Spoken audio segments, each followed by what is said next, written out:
Achou desse dia que tá em YouTube? Can I?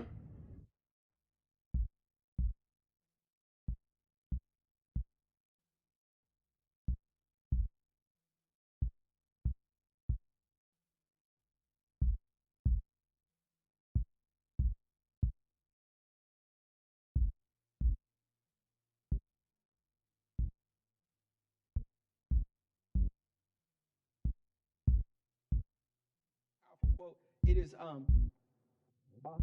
this is what she says. She actually described this war. Like this has been this, like I said, this isn't a new war, this isn't a new battle. And she writes a poem to describe this battle within all of us. This is what she says. Two natures beat within my chest. One is foul, one is blessed.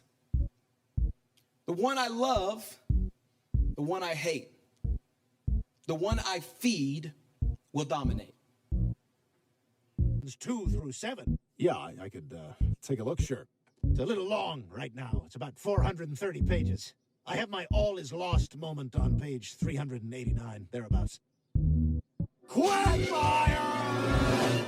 Now, if you don't know, most Hollywood screenplays wrap up in around 110 pages.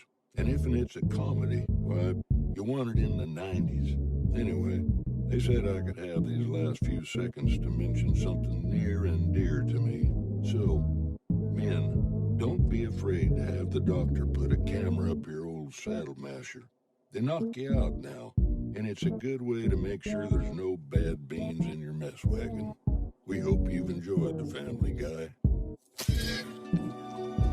But a lot of the time, these characters don't need fixing or anything. Their loner status is totally fine and healthy, and they work very well on their own. But sometimes, it seems like the loner is almost in denial about how not alone they actually are at this point. This produces the archetype acting alone. A loner with a team, a support network, a found family, friends, loved ones, and all the help in the world who still thinks of themselves as a cool, badass solo loner. These guys tend to be kind of insecure in their loner status. Unlike the previous archetypes, they're not loners because they prefer it that way or they do their best to work like that. It's because they define themselves that way, often as a direct response to some kind of isolating event that made them alone in the first place. A loner who works alone sometimes has a similar isolating event in their backstory, but usually became really badass to compensate and now functions very well on their own. But for some loners, it's not a matter of skill, it's an ego thing. They internalized that they couldn't trust anybody, so they forged an identity around the idea that they wouldn't trust anybody. And since it's an ego thing, if they realize they are relying on people, it hurts their pride. And similarly dramatic is the archetype of the self-loathing loner. A loner whose isolation stems from their overwhelmingly terrible personal problems. Maybe they think they're too dangerous to be around, or unworthy of having friends, or they have to isolate themselves so they can rise to the top no matter what, or any number of other reasons. The bottom line is, these characters think they have to be alone, or otherwise force themselves to be alone, but they don't actually want to be alone. For these loners, acquiring friends and a supporting cast is a much more emotionally loaded affair than average. The self-loathing loner might keep the reason for their isolation a secret, or they might be pretty upfront about it, or it might just be the simple act of pushing people away once they get too close and start feeling vulnerable. But either way, they generally don't stay alone forever. Tenacious extroverted protagonists will attach themselves to them and eventually earn their trust and friendship, and the self-loathing loner will become significantly more emotionally healthy and usually evolve into one of the other loner archetypes over time. Or if the status quo is more important, like in many long-running comics, the self-loathing loner might be doomed to a life of isolation for as long as that narrative is profitable.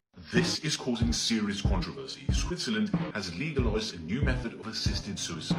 It's a 3D printed capsule that allows the person who steps inside to end their life when they want and the president doesn't. It works by releasing nitrogen gas which lowers oxygen levels below a critical level. This causes hypoxia and hypocapnia, low oxygen and low carbon dioxide levels. This renders a person unconscious, supposedly leading to a painless death. This is different to traditional methods of euthanasia where medical professionals are required to prescribe powerful sedatives. So technically for this, doctors would be required. The creator also plans to release the design so anyone can 3D print it anywhere. So a person can choose whatever location they want. Now, although this device is set to offer people suffering with terminal conditions more control over their body and their death, it's received a lot of criticism. Mainly from glamorizing death with its futuristic design, and the issue of making profit from death. Like 7th grade, I got in a fight with some guy because he said, "You don't know the basketball court," which he was right, I'm trash. 8th grade, I tried out for drama club, I got in.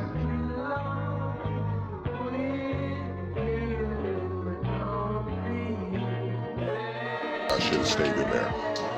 9th grade, band class because I couldn't read music, but I still had the passion, and I'm on 2 instruments now, picking up a 3rd. But when all that happened, I said, fuck them. I didn't let none of that shit stop me from doing anything that I wanted to do. You're so hot. Let's do this again sometime. I love you.